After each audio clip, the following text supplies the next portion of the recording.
So I found a new Flashaboo that came out this past fall, at least it was for us, and it's called Blue Steel. I don't know if any of you seen this color. Yeah, and it's number so Flashaboos all have a number on them, and it's number 6916. So I've been tying with this thing. Actually got a hold of this last summer and was tying some Chironomids with it. Looks pretty good. It's very close to anti-static bag material in coloration, but a lot easier to work with and a little bit more durable. And so I've been tying a lot of flies to that. So I just want to do a 2-wire Chironomid pattern that I really find very good. And so I'm tying this. I'll just tie this on a number 12 scud hook, a C49S mustad. The bead is a bead, a color bead that John Kent told me about last year, and it's a Togan. It's the Brown Magic bead. So it's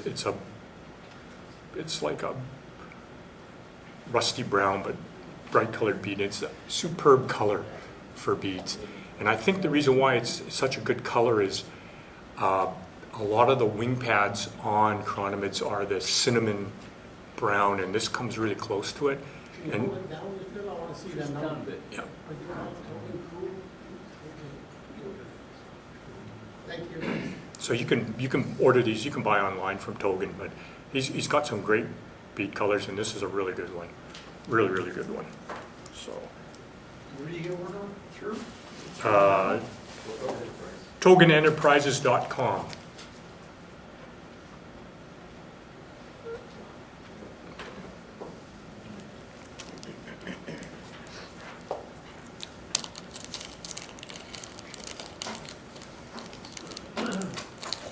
So this is a 7/64 bead, which is perfect for number 12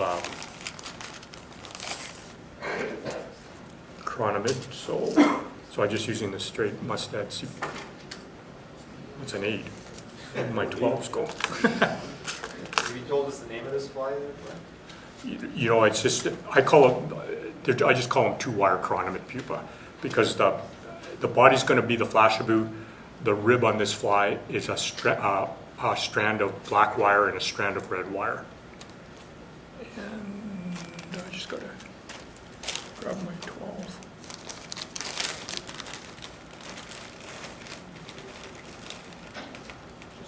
So this is a really good color combination of this. You know, trying to imitate the gunmetal grayish chromy type coloration that is so prevalent in lakes.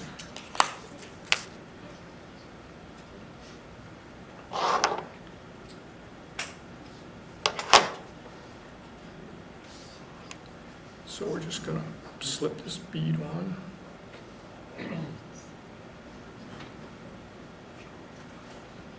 Like so. And then for the gills, because I'm going to put white gills, I'm just going to use uni stretch in white. And a spool of this stuff will last you a lifetime. So it's very stretchy. And it works really well for the gills. So I just... And the other thing I'm doing on this fly is I'm going to be using a rusty brown A-dot uni thread to tie the fly, because I want to accentuate the cinnamon colored, continue the accenting the cinnamon colored head and wing bud area.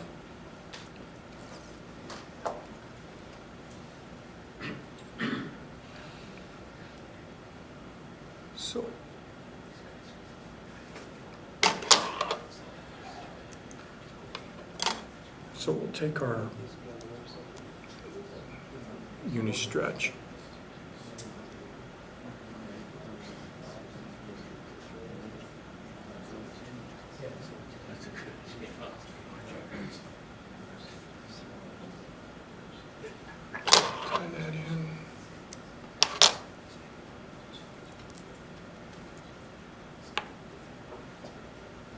just tie it off.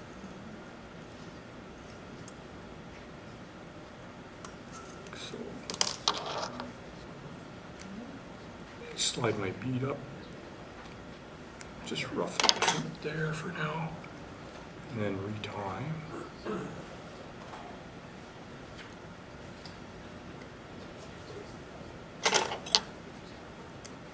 And I'm just going to take my, so I'm using a small, this is small UTC wire in black and red in the small size.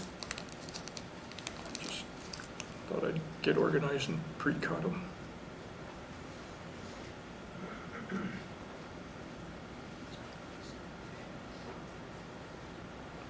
So, and I'm just laying them both together down the back of the hook. You notice I never put a base down the shank of the hook. I'm just trying to keep the fly slender and not try to get it too bulky. So, and then take some of this flashabou, pull out a couple strands. Maybe one.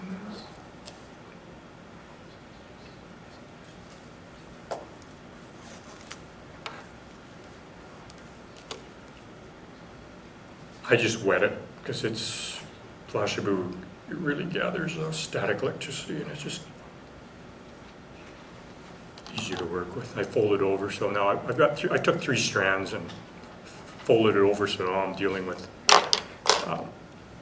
6 strands of the material.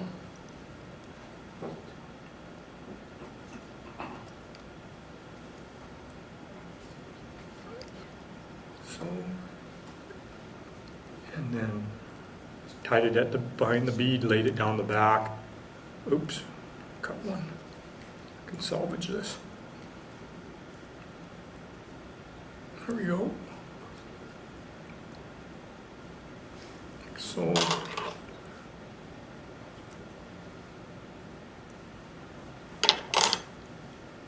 And then try to get the 2 wires, keep them together. If you can. 3. Which one are you leading with? Yeah, no, I did. I've got the red on there. That's pretty good. So I've got 5 wraps. 5 is about minimum you want to have on your Chironomid people.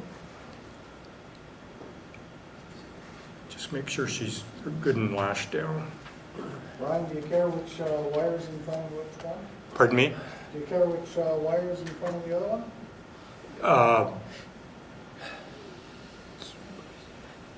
How much wire? Or Do you want the red in front of the black or the black in front of the red? no, I've got the, I don't know if it really matters. I like to have the red in the back is red and the front wire is black. So it's black, it's red and black from the butt up. But you'll see now that when I'll show you this fly in profile.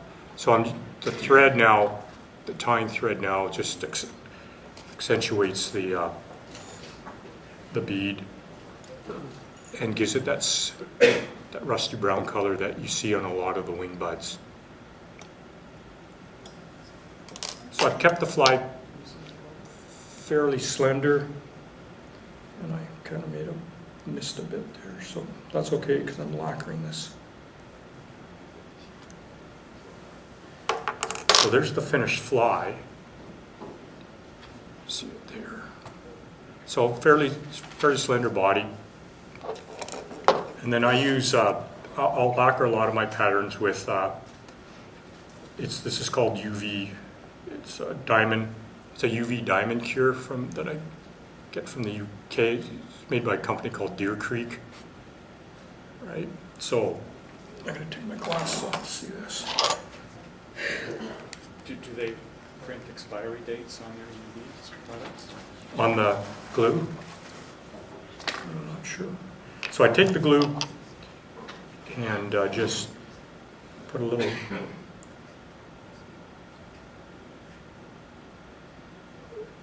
couple little drops of it on. It's fairly fairly liquidy. I'm not sure if it liked the plane ride yesterday. Just sure it. And then I just use a little cocktail toothpick to make sure I've got it on there. Good.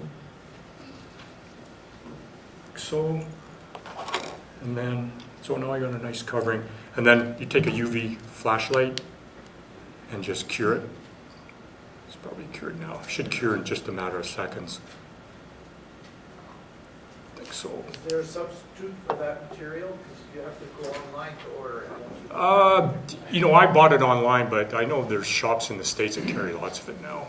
You can definitely get it online, and there's a number of, see, she's dry, she's bone dry. So this has got a bit of a, you know, this has got a UV coating on it now that will help it stand out, but it's also very durable. You can come up and feel how durable that coating is on there, and it lasts forever. So I'll tie this identical fly all the way down to an 18 using the 3/32 Brown Magic bead on that $24.99 and 16 number 16 $24.99.